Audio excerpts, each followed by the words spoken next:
They're not rich, and you know it. In this video, I'm going to go over the wealth triangle, and this is going to blow your mind. Why is it that some agents make lots of money and have lots of wealth, while other agents are just struggling to get by? You know what I'm talking about. Some agents live commission check to commission check and never really build any substantial wealth. See, when we get into real estate, we oftentimes envision financial freedom. We envision wealth. We envision, having freedom of our schedule and be able to do the things that we want to do and ultimately become our own boss and build our own real estate empire. The challenge is, a lot of the times, things don't work out that way. A lot of agents get stuck in the rat race and they end up, spending countless hours trading time for money, and nothing ever goes anywhere. They never gain any traction, and they never ever have any big success, or even worse, they never build any real wealth that will allow them to get out of the rat race and ultimately live that freedom lifestyle and get to the next level. So in this video, I'm going to share something really powerful with you. It's called the real estate wealth triangle, and it's something that really opened my eyes and changed the way I look at real estate sales, and ultimately being a real estate entrepreneur. So let's jump into it and hit the whiteboard. Okay, so let's talk about the wealth triangle. I'm glad you tuned into this video. You're gonna see many different videos about real estate and real estate sales on the internet, and they're talking about scripts, lead generation, important things. And that's stuff that we cover here on Empire of Real Estate as well. But there's not many people telling you how to actually create wealth as a real estate agent. And in my opinion, that's one of the most important topics, because many agents are not wealthy and we work really, really hard every day for our money. So I want to teach you this, and I want to show you the impact that it could possibly make on your life. So right off the bat, this is the real estate wealth triangle. There's 3 different sections of this triangle, and each one is a different thing. But I highly suggest that you don't do all 3 at once. Do one at a time and build up. This is a process of building. You want to build this real estate empire the right way, and you don't want to make these things distract you, because if you do that, this wealth triangle can turn into the real estate poverty triangle, because you're going to be so distracted, you're not going to be making money here, here, or here. So let's dive into step number 1. This is your high income skill. Now, in your situation, in my situation, we're real estate agents. This is a high income skill. Some agents have the ability to make $100,000, $200,000, $300,000 per year if they're really out there and they're really skilled at their craft. Now, I would highly suggest you hit the target or target over $100,000 per year before you actually go to step number 2. Because if you don't do that, you might have trouble and it might not be the smartest move. So focus on getting to at least a bare minimum of $100,000 a year in your business. If you can't get to $100,000, you need to start investing in yourself.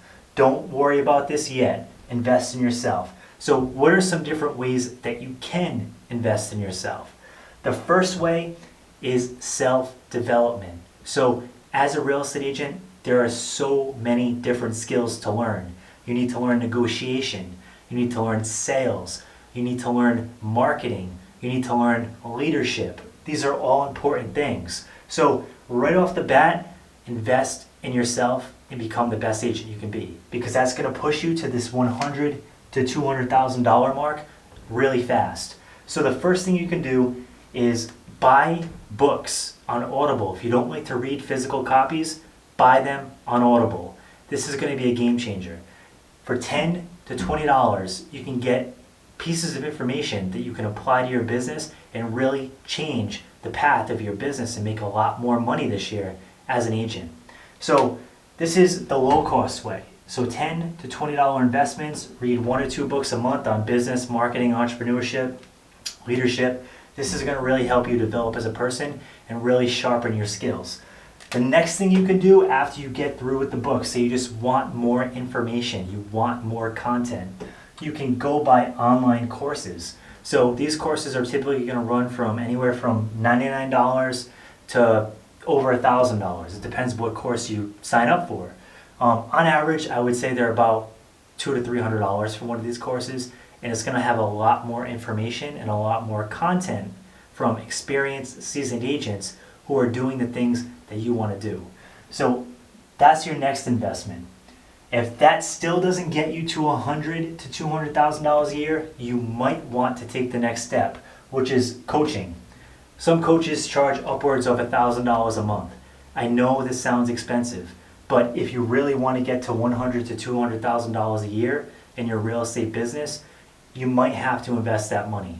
I've spent a lot of money on coaching. I've spent a lot of money on courses, and by all means, it has paid off in the majority of cases.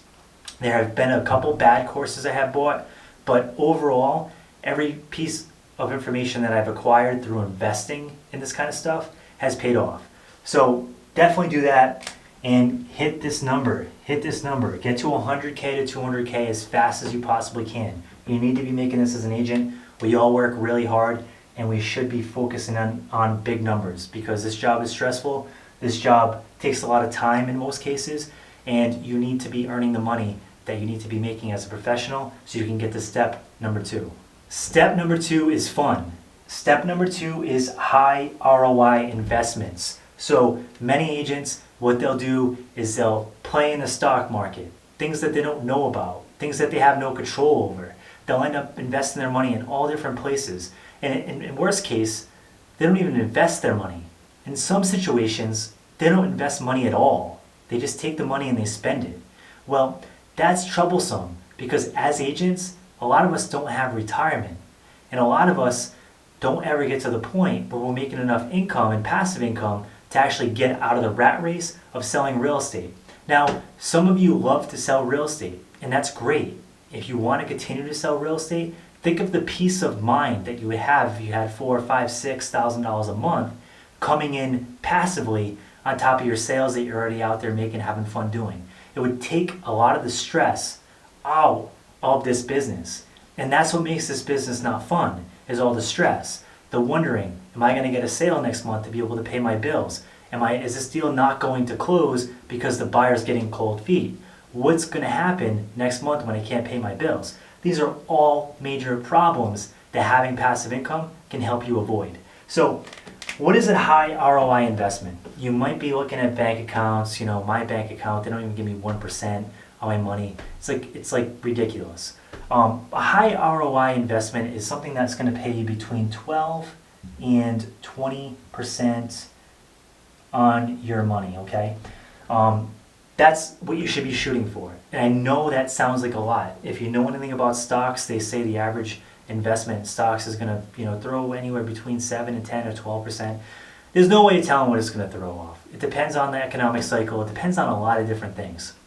But with real estate, there's something called a cash-on-cash return. So what you can focus on as an agent, and something that you can really develop your skill in, is rental property. So a lot of rental property, if you buy it right and you run the numbers, can throw off a 12 to 20% cash-on-cash return.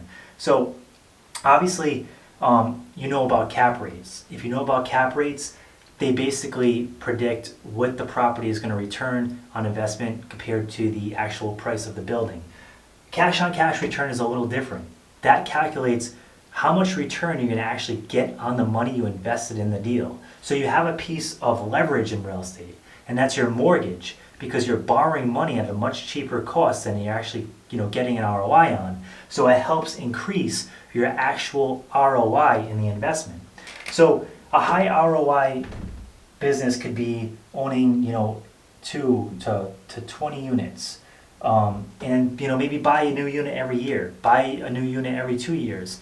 And once you get to the point where you own maybe 6 or 7, 8, 9, 10 of these things, you're going to have a lot of passive income coming in.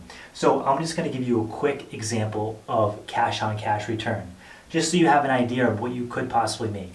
So say you get to this point, you're making $100,000 to $200,000 a year, right? If you invested $200,000 or $100,000 in the market at say, we'll just use a round number, 15% cash-on-cash return at $100,000 invested, right? That would theoretically give you $15,000 a year in passive income, right? Now, if you had $200,000 in the market, that would be an extra $30,000 a year in passive income, right? That's good money. $30,000 a year in passive income can really change a lot of things, and it could take out a majority of your bills and help your stress load go away. So over time, keep investing. Keep investing. This is how the wealthy get wealthy, because eventually what's going to happen, this money will snowball into a really large amount. And once it gets to a huge amount, say it gets to $1 million or $2 million, and you're earning a 15% cash on cash return, guess what's going to happen? You're going to be making between $150,000 and $200,000 a year using a 15 to 20% cash on cash return. That's big numbers. Now, obviously, you have to learn the subject, you have to get good at it, you have to really learn how to become an investor, and you have to learn the ins and outs of real estate investing.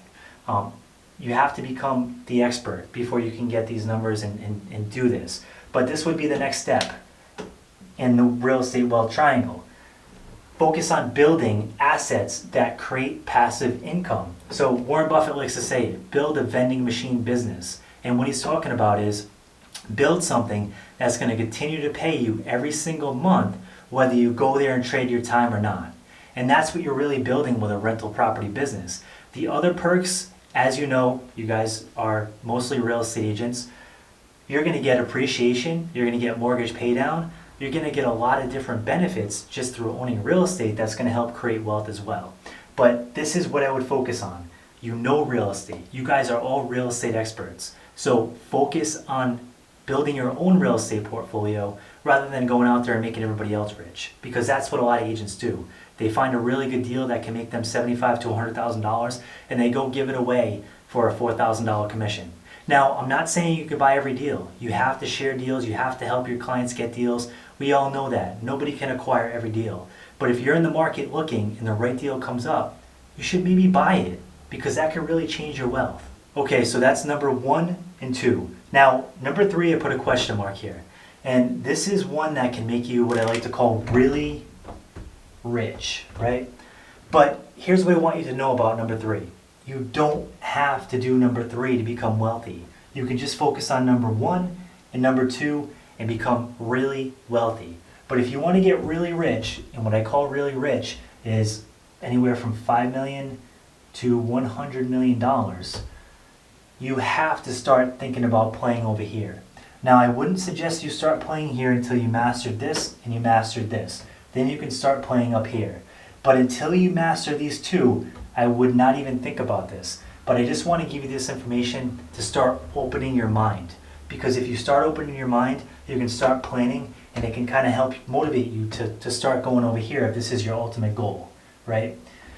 So I'm going to give you some quick ideas on what a scalable business could be. A scalable business could be anything that you're not trading your time for money. So it's basically creating a product or a system that can be sold, that can operate without your direct input. So you need leverage. That's the key. If you want to think real estate, think about real estate brokerages that have, I don't know, 2,000 or 3,000 agents paying $99 a month in subscription fees and, I don't know, say 20% commission fee. Well, that's something that's scaling, because that broker could be on a beach somewhere and his agents are out there working, they're out there hustling, they're out there trading their hours for dollars, and his brokerage and his service is basically getting a fee off of every single transaction, and every single agent is paying him a monthly subscription fee. So that's one way to do it. One way to do it on a small level, which you're not going to get really rich, but it's also, it's a little more scalable, it's a little more leverage, is building a real estate team, right? Real estate teams have anywhere from 1 to 20 agents. You're not going to make as much money per deal, but if you have 20 agents doing 20 deals a year, that's 400 deals. And if you're taking, 20% of that income on an average $6,000 property, you see where it can add up. It can add up to quite a bit of money, and you're actually not out there trading your time for money as a team leader. So you're building a system that operates and you're not making as much per deal. You're actually building a system that delivers value to the agents, but you're also scaling and you're using leverage to create your income. Another way to do it would be to write a book, right? This is a very scalable way, and it's actually really good because it detaches your time from money. So say you get really good over here. You become an expert agent. You're making $100,000, $200,000, $300,000 a year in income. You decide you want to write a book. You're going to get something called royalties. Royalty income is really cool. So say that book sells for $19.99 per copy. You're going to get a percentage of that from the actual publishing company. And you can sell 1,000, 2,000, or 20,000 of these books in the same amount of time as it takes you to eat a piece of pizza. Think about that. Think about how cool that is. You can have something out there in the economy, in the digital economy, working for you, creating you passive income every single month while you're out there at the beach, while you're out there on vacation. This is really good. Now, the last one I'm going to share with you, this is a really cool idea, and you probably see it all the time as a real estate agent. This is what I like to call SaaS, right? And this isn't what you think it is. This is software as a service. So think about your real estate CRM. They probably charge you anywhere from, on the low end, $25, $30 a month. On the high end, $100, $200 a month to use that CRM service. Now, think about all the users that they probably have. They probably have thousands of people paying them $99 a month. Even if they just had 1,000 users at $99 a month. Do the math. That's $99,000 a month of passive income. Now keep in mind they have developers on staff. If the software breaks down, they also have to improve the software over time because obviously there's competition, there's competitors. It's not as easy as I just made it seem. So don't think that way. There's always a barrier to entry and there's always challenges in any single business. But what I want to break down to you here is these are all different kinds of ways you can make money building your real estate empire at the third stage. So the third stage is where you have potential to get really, really rich. But what I want to tell you and what I want to share with you, and I want to make sure you know this, is don't focus on this right away because this is a huge distraction in most cases. And I would not suggest 99% of people go play here because this can make you really, really broke. There have been stories of people trying to start these SaaS companies because they can be really lucrative and have really big payouts. Once you become successful at them, you can sell them for a really high multiple on the open market. But software developers are not cheap to hire. And to learn that language and be able to communicate and direct and lead a team of software developers is a whole nother skill in itself. So if you spend $50, $60, $70, $80, $90,000 to develop this kind of software and then it tanks because you weren't able to communicate and lead that team the right way or you picked the wrong team, then you're out a lot of money. It's really risky and it can really hurt you in a big way if you're not ready for this stage. So I don't suggest this to most people. It's just an idea. It's a concept that you should know about, that you should be aware of if it's something you want to do in the future. But right off the rip, focus on your high income skill, build that up, get really good, become really, really successful as an agent, and then come down here and learn how to be a successful real estate investor because that's going to change a lot of things for you and that can create a lot of passive income and create a lot of peace of mind and is also going to be able to create a lot of wealth in most situations if you buy in the right areas. So this is the real estate wealth triangle. Let me know if you've ever heard of this concept and also let me know your thoughts on it. Which one do you like the most? Which portion of this triangle is your favorite? Are you the high income skills guy, which we all need to be to start off because we're going to need this income to start out and start here and start making high ROI investments? And what do you think about number 3? Is this something that you'd ever do or is it something that is just too risky for you? So let me know, drop it in the comment section below for more videos to help you build your real estate empire. Definitely subscribe and hit that like button. Thanks so much.